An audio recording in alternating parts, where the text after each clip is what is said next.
السلام علیکم. سلیم بخاری شو سے میں ہوں زینب جتوئی. میرے ساتھ موجود ہے سلیم بخاری صاحب. السلام علیکم. وعلیکم السلام. مریم کیسی ہیں آپ؟ میں ٹھیک ہوں, آپ کیسے ہیں؟ مریم پھر کہہ دیتا ہوں زینب کیسی ہیں آپ؟ کوئی بات نہیں, میں ٹھیک ٹھاک.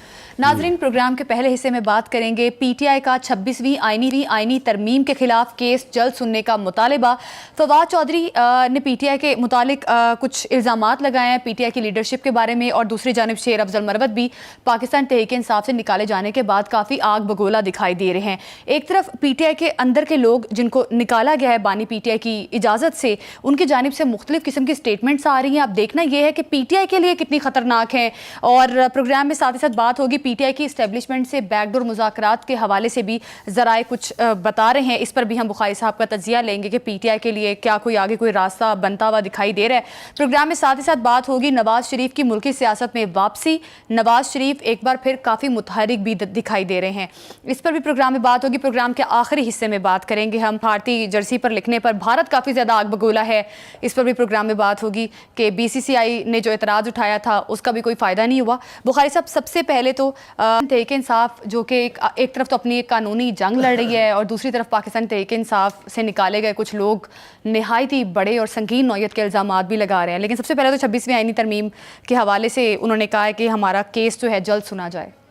دیکھیں, پہلی بات تو یہ ہے کہ پی ٹی آئی کی خواہش کے مطابق چونکہ اب عدلیہ میں ان کی سہولت کاری نہیں ہو رہی ہے, لہٰذا ان کو اعتراضات بھی ہو رہے ہیں, اور کہیں کہیں کرٹیسزم جو ہے وہ بھی ہم دیکھتے ہیں. اصل بات یہ ہے کہ اس کا خیال یہ تھا کہ ہمارے مطالبے کے عین مطابق جو خط لکھا تھا بانی پی ٹی آئی نے, اس کے مطابق عدلیہ جو ہے خاص طور سے سپریم کورٹ اٹھا کے اور 26ویں آئینی ترمیم کو ردی کی ٹوکری میں ڈال دے گی. ایسا نہیں ہوا ہے, اس لیے کہ اب وہ عمران دار ججز وہاں نہیں ہیں. آپ کو پتہ ہے نا پہلے کیا ہوتا تھا, جو بھی کہا جاتا تھا, جس کی بھی خواہش کی جاتی تھی, ہماری عدلیہ عین اس کے اوپر عمل پیرا ہوتی تھی, اور عدلیہ نے کچھ فیصلے کر کے ایسا اپنے لیے نام کمایا کہ ہم 140ویں نمبر پہ پہنچ گئے تھے. جی. دوسری بات یہ ہے کہ ہم نے پی ٹی آئی کا ایک اعلامیہ بھی سنا ہے, کہ جو اعلامیہ کا سنا ہے, سلمان اکرم راجہ نے باقاعدہ کہا ہے یہ کہ جن لوگوں نے 26ویں ترمیم پر ووٹ دیا تھا, جن سینیٹرز نے 26ویں ترمیم کے حق میں ووٹ دیا تھا, ان سب کو ہم پارٹی سے نکال دیں گے. اب جس درخت پہ بیٹھے ہوں اس شاخ کو کاٹنے کا رواج پی ٹی آئی میں پرانا ہے. اگر آپ کو یاد ہو, کے پی کے کی حکومت تحلیل کی تھی انہوں نے, پنجاب کی حکومت تحلیل کی تھی, مرکز میں استعفے دلوائے تھے, اور بعد میں کمپین چلائی استعفے واپس کرنے کے لیے. یاد ہوگا سارا کچھ آپ کو. تو ان کا یہ مطالبہ جو ہے کہ 26ویں ترمیم کو کورٹ اٹھا کے باہر پھینک دے, آسان نہیں ہے, اس لیے کہ یہ پارلیمنٹ نے منظور کیا ہے, اور پارلیمنٹ نے 2/3 میجورٹی سے منظور کیا ہے. اس بات کے اوپر میڈیا میں, اس بات کے اوپر سیاسی پارٹیوں میں اتفاق رائے ہے کہ اس کو اس طرح سے اٹھا کے پھینکنے کی بجائے اس کو اسمبلی ہی سے 2/3 میجورٹی کے ساتھ انڈو کرنا پڑے گا. بالکل, ٹھیک ہے, یہ اسٹیٹڈ پوزیشن بھی ہے, کانسٹیٹیوشنل پوزیشن بھی ہے, اور عام فہم پوزیشن بھی ہے. اب اگر پی ٹی آئی کو نہ سمجھ میں آئے تو اس کا کیا کیا جا سکتا ہے. دوسری بات یہ کہ شعیب شاہین اور فواد چودھری کی لڑائی کے حوالے سے بھی اکرم راجہ صاحب نے کہا ہے کہ ایف آئی آر درج ہونی چاہیے تھی. تو کرائے نا, اگر ہمت ہے تو کرائیں نا اس کے خلاف ایف آئی آر, تاکہ پتہ لگے کہ ہوا کیا تھا. ہاں, ہونی تو چاہیے درج. بخاری صاحب, فواد چودھری جو جس قسم کی اب باتیں کر رہے ہیں, ایک طرف تو مار کٹائی کی, اور پھر اب اس کے بعد وہ پی ٹی آئی کی لیڈرشپ کے حوالے سے بھی بڑے الزامات لگا رہے ہیں کہ اس لیڈرشپ کو انسٹال کیا گیا ہے, اور مختلف پارٹی کے بارے میں چیزیں بول رہے ہیں. تو بخاری صاحب, فواد چودھری کس ایجنڈے پر ہیں؟ وہ تو پارٹی کا حصہ بھی نہیں. جن لوگوں کا پیندہ نہیں ہوتا نا, جو لڑکتے رہتے ہیں گول پیندے کی حیثیت سے, کبھی کسی پارٹی میں, کبھی کسی پارٹی میں, کبھی ڈکٹیٹر کے ساتھ, کبھی سویلینز کے ساتھ, کبھی پارٹی چھوڑ کے جا کے منہ چھپا کے بیٹھ جاتے ہیں نہیں بننے والی پارٹی میں, کبھی پھر لڑائی شروع کر دیتے ہیں کہ میں تو واپس آؤں گا پارٹی میں. تو ان کی جو صورتحال ہے اس سے میرے خیال سے لوگ اور پاکستان کے عوام اچھی طرح سے شناسا ہے کہ یہ بے پیندے کے آدمی ہیں, ان کا قسمت کیا کروٹ لے لیں گے کسی کو سمجھ نہیں آتی. ان کی لڑائی کی بنیادی وجہ یہ ہے کہ ان کو یہ سمجھ آ رہی ہے کہ شاید پی ٹی آئی میں ان کی واپسی کی راستہ روکا جا رہا ہے. ہاں جی, وہ پی ٹی آئی کی لیڈرشپ پہ بڑے الزام لگا رہے ہیں. اور یہ آپ کو معلوم ہے کہ آج کل ان کون ہے اور آؤٹ کون ہے.